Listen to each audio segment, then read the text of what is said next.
I keep my goals to myself, cause whenever I share it with folks, they get a look upon their face and their memory floats to a time where their goals and the stars ain't... Smackdown was a train wreck, as per usual. We are 8 days until WrestleMania 42. 8 days. And it feels like we've been on the road to Backlash, or Night of Champions, or Clash at the Castle, or any other B-level pay-per-view you want to name. That's really what this feels like. It does not feel like WWE's biggest show of the year. It just doesn't. It does not. And it's a shame. This is shaping up to be one of the, well, actually the worst WrestleMania I've ever seen. This has been the worst road to WrestleMania I've ever seen in all my years of watching pro wrestling. This has been the worst. But hey, it is what it is. There's nothing that can be done about it. Thankfully, it will be over next weekend. So, at least there is light at the end of this dark, dark tunnel. So, thankfully, we shall see some light in due time. But SmackDown, for the most part, was boring. There was one positive. Will Hobbs, he finally debuted, a.k.a. Royce Keys, so he finally is on the main roster. That's fine. I like this. But why was he on the shelf for 3 fucking months? We'll talk about that. We'll discuss that. So, we're going to get into SmackDown from April the 10th, 2026. So let's start with the worst thing that happened on this show. Cody Rhodes, Pat MacAfee, Randy Orton, and Jellyroll. We're going to start there. Let's get into the worst thing on the show, and that was the Cody Rhodes, Pat MacAfee, Randy Orton, Jellyroll segment. This thing was awful. This was a train wreck. So Pat McAfee, he comes out. He makes fun of CM Punk, basically calls him a corporate stooge and everything. Talking about how CM Punk is basically entitled, and he asked if the money he makes goes into the bank account that's titled "I'm sorry, Saudi Arabia." He called CM Punk a fraud. He said, like a politician, all talk, no action. He said that CM Punk had an opportunity to change things, but he rolled over like a little bitch that he is. So then Pat McAfee flipped the fans off, basically. So Pat McAfee said that he ended up talking to some Ram executives, and they are going to be doing a 25% off the price for tickets for WrestleMania Saturday. And that's going to last until the Raw after Mania. Then Pat McAfee went on to recommend that no one should watch WrestleMania on Sunday. He said Randy Orton will save the business by winning his 15th world title. And then he made fun of the fans some more, asked them if they won a Stanley Cup in San Jose. So then Cody Rhodes showed up. He basically made fun of Pat McAfee, told him to go get a replica title belt, and do the entrance of his favorite wrestler, and live out his quote-unquote superstar experience, and go back to whoever sent him there and tell him, "Thank you, Daddy," referring to Ari Emanuel and company, which is kind of hilarious.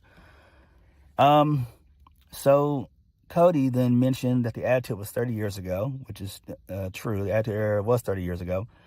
He said Randy at the time was in high school during the Attitude Era, which is also true, because Randy is in his mid-40s? He's like between 45 and like 47. He called Pat McAfee just a play wrestler. He mentioned Paul Botch. So then he mentioned, the IWC in March and all that third. Cody then talked about, putting over the fans and how it's all for them. And it's really just basically telling everybody that they're customers.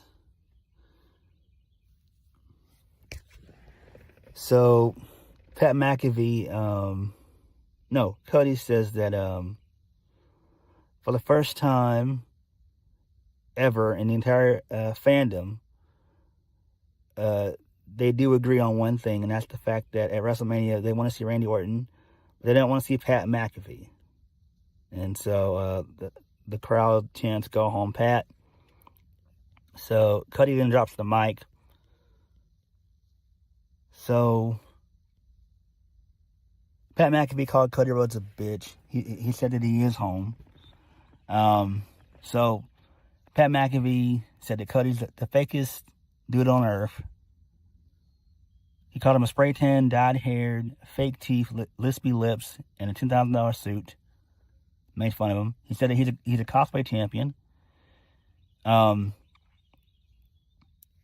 He said that if Randy doesn't win at WrestleMania 42, then we're not going to hear from Pat McAfee ever again.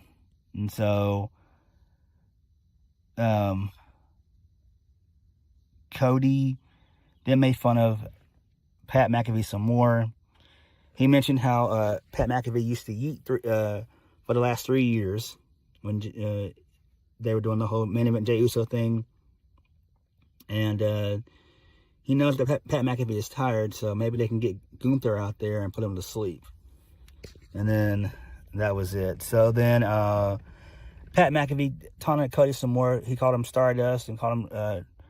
he told him to go suck Triple H's ass. And it's like, what the fuck? Like, bro, what are we doing here with this shit? Like, this is so sick. So then this riles up Cody. Cody takes off his suit and takes off his tie, and he lifts down his suspenders and all that. He's about to go put his hands on on Pat. Randy's on the Titantron.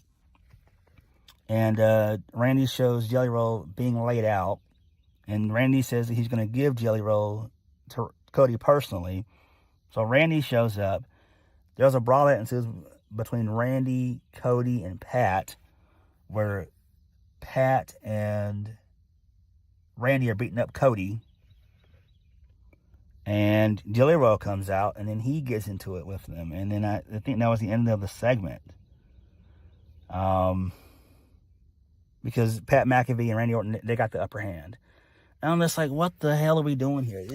This is so stupid. This should not even be the main event of night one. This should actually be the opener. I would much rather the 6-man ladder match. I'd rather that be the main event of WrestleMania Saturday, night one, right? This shit has gone off the rails. This is so stupid. It's too inside baseball. It's too... it's going too far. It's blurring the lines. It's actually destroying this whole thing. This is stupid ass television. The fact of the matter is, TKO has no right to insert Pat McAfee or Jellyroll into the Randy Orton Cody Rhodes story. We don't need them in this story. This whole thing is between Randy and Cody. The story you should have told is, why does Randy want to be champion for a 15th time? Right? That's the whole story you should have told. We don't need Jellyroll and Pat McAfee inserted into this. We get it because TKO, they're a bunch of greedy small hats, and they have to have their way and all this other shit. I honestly, guys, I don't care. I really don't care who wins. I don't give a shit about this. This is pathetic. This is absolutely pathetic. This is something that you could have continued on after Mania, right? Because I thought that we were going to do Cody Randy without Jellyroll and Pat McAfee.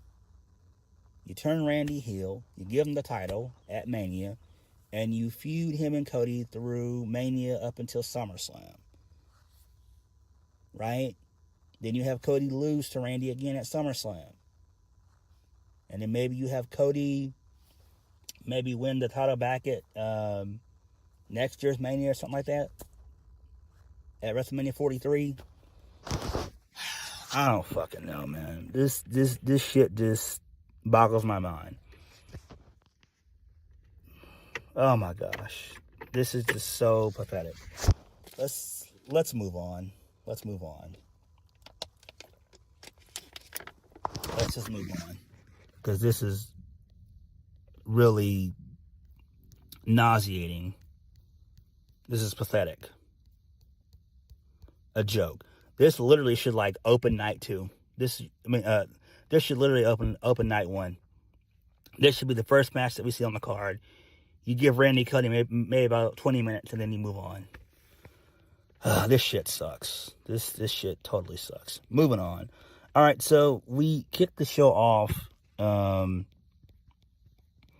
with Cody in the parking lot. He wants to get his hands on Pat McAfee and Randy Orton. Nick Aldis says, nah, that's not going to happen because it comes from the higher up talking about Triple H. It's like, who gives a shit? So, whatever. So, then this leads us into Rhea Ripley. She shows up. She gets on the mic. So, Rhea congratulates Jade Cargill on managing to find her one and only weakness. She said, now it's not about physiques or titles. She attacked Iyo. She attacked her Iyo. And I'm like, what the hell? She told her to come out so she could whip her ass. So, Iyo came out. And so, Iyo basically just wants to challenge Jade and get her hands on her. She wants Jade, tonight. So, there's that. Then Nick Aldis comes out and says the match is going to be official. It's going to be Jade Cargill versus Iyo Sky in the main event. Okay, yay. Whatever. Moving on from that, this leads us into the first match of the night. Bayley defeats Alexa Bliss. Bayley, the hometown girl, she wins. So, Auntie Bayley wins. No, my bad. I'm sorry. Alexa Bliss wins. I'm sorry. I wasn't paying attention during this match. I'm sorry. So, Alexa Bliss wins. So, it is what it is. Who really cares? Charlotte got involved. She posed as a distraction for Bayley, and this allowed for Alexa Bliss to roll up Bayley 1, 2, 3. Yay, more distraction finishes and roll-ups. We get 2 or 3 of these every single fucking week. Oh my gosh. Moving on. This leads us into Carmelo Hayes. He's backstage talking to Matt Cardona in the locker room. And so, Matt Cardona tells Carmelo Hayes that he has to patiently wait for that WrestleMania moment, whatever that means. Matt Cardona also said that he had to, but it was worth it. So, Trick Williams and Little Yachty, they showed up. Trick told Carmelo Hayes that he thought that he was going to win. Carmelo Hayes says that it was Trick's fault that he lost in the first place last week. Little Yachty said that he gets to watch Trick win at WrestleMania from his couch. Carmelo Hayes says he's coming after Trick after WrestleMania. Trick asked Matt Cardona what's he looking at. Matt Cardona said that he's sick of guests running their mouths like they run the place. Little Yachty told Trick that he should take on Matt Cardona tonight. Trick didn't like the idea at first, but then he agreed. Okay, whatever, that's fine. Who cares? Moving on, this leads us into Drew McIntyre. He has a vignette. It's inside of a jail cell. So Drew McIntyre calls Jacob Fatu a failure as a man and as a father. Drew McIntyre said that Jacob Fatu chose a life of crime over his family and his starving children. Drew McIntyre said they needed a father and you gave them a walking mugshot. Damn.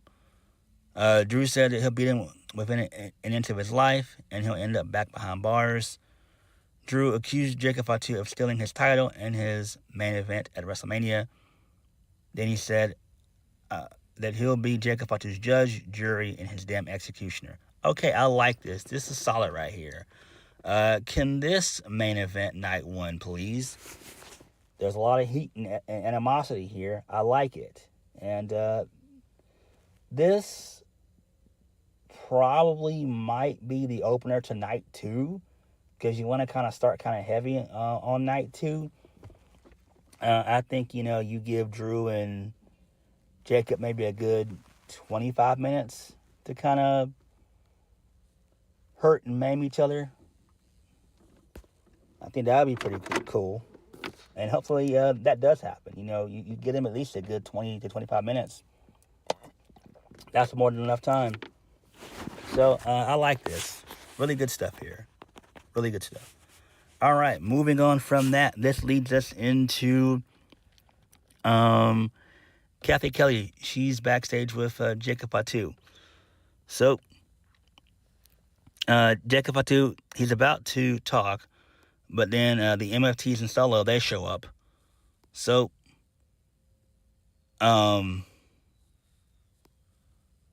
basically, Solo said that anytime Drew McIntyre or anyone brings up his past, it makes your family look bad. And Solo said that Jacob's a big embarrassment. Jacob said, Solo, we're not doing this today. Jacob said that they can run it back. Solo laughed and suggested Tama might knock his teeth out again.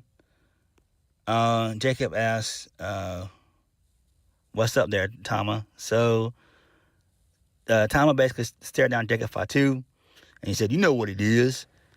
And Solo said that he's going to talk to Nick Aldis and make the match official. I don't care about this. I don't give a shit about the MFTs. I don't. Moving on. This leads us into Royce Keys. So he had his debut match. He got a really good reaction. He defeated Kit Wilson. My bad, not Kit Wilson. He defeated Berto. So that's cool.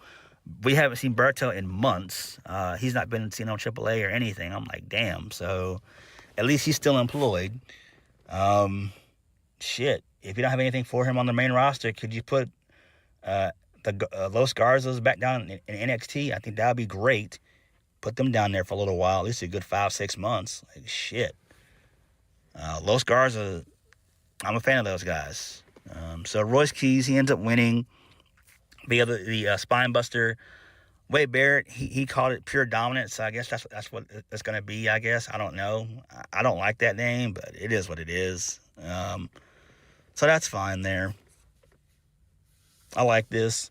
But why the hell did it take 3 months for Will Hobbs to basically make his in-ring debut? Again, this is fine, but Will Hobbs really doesn't need to be on the main roster. Will Hobbs should basically be in like NXT for a little bit, at least just for 6 months.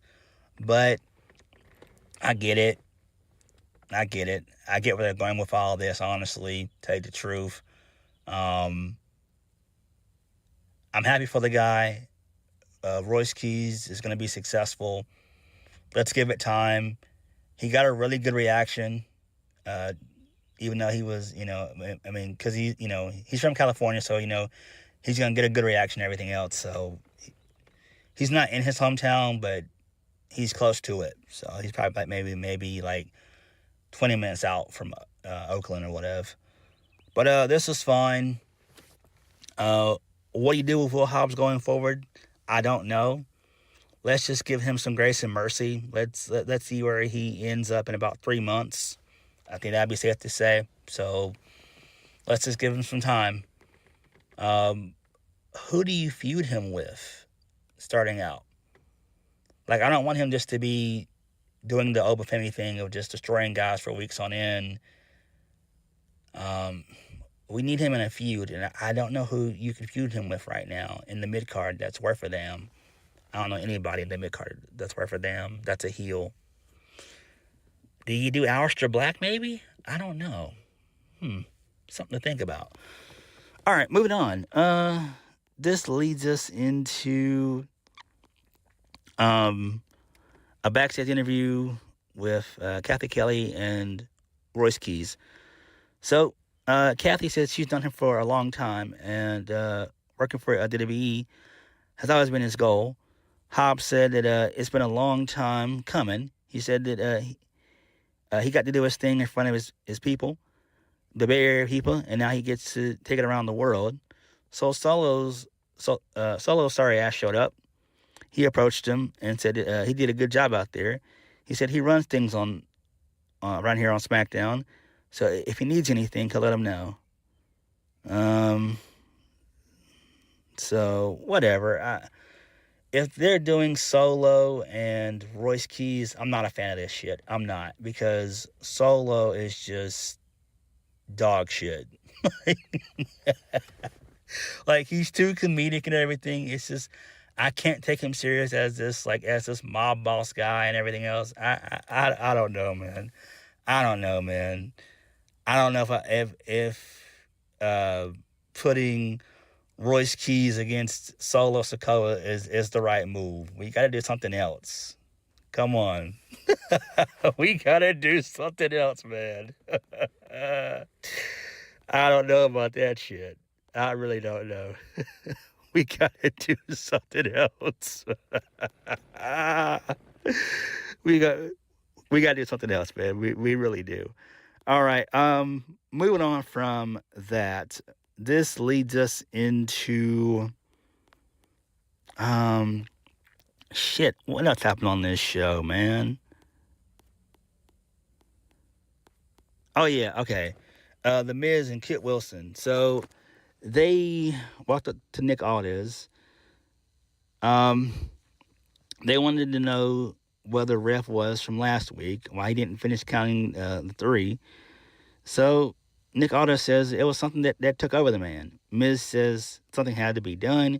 Nick Aldis says there's nothing that can be done. The man was cursed, and it was out of the scope of his control. So Kit Wilson complained. Nick Aldis booked him against Danhausen unless he's scared of the curse. And then Miz says there's no curse. So there's that. Moving on. Jacob Fatu, he defeated Tama Tonga. And in post-match, he got his ass kicked by Drew McIntyre. Drew McIntyre beat the shit out of Jacob Fatu. He claymored him, and then he ended up bringing in some handcuffs. He tied Jacob to the ring post. He threw him into the ring post. Jacob was busted open a little bit. So we saw a little bit of Crimson Mask, not much. So then Drew McIntyre ended up doing another Claymore to Jacob Fatu, and that was all she wrote. And he also ended up taking off his belt, and he whooped Jacob Fatu at least a good 3 to 5 times, and that was it. So I like this. This is pretty good, but this right here, in my opinion, should kind of maybe main event night 1. Like, come on, man. Moving on, this leads us into R-Truth, and he's on the phone doing some ESPN stuff and everything else. And then Danhausen was there, so him and Truth, they had some words, basically. So Danhausen walked up to R-Truth and said that he's going to beat Kit Wilson and take over the world. So Damian Priest walked up to R-Truth. Damian Priest and R-Truth, they got into their confusion about Asuka and Danhausen. And then R-Truth accused Damian Priest of thinking Danhausen was Asuka. And then we move on from that. And Rhea, she beats the shit out of B-Fab. So, there's that. All right. Moving on. We get some Sami Zayn nonsense. So Sami Zayn comes out. He doesn't really say much of anything. He wants the fans to get behind him and everything. He wanted to know what he did wrong and all that jazz. So Trick came out along with Lil Yachty. Him and Sami Zayn, they had some back and forth words. Yada, yada, yada. Sami Zayn called Trick Williams a 1970s pimp, which was hilarious. I did chuckle on that. So, there's that. And then this leads us into Matt Cardona. So, Trick Williams defeats Matt Cardona. He ends up winning via the trick shot knee. This match was a little bit too long.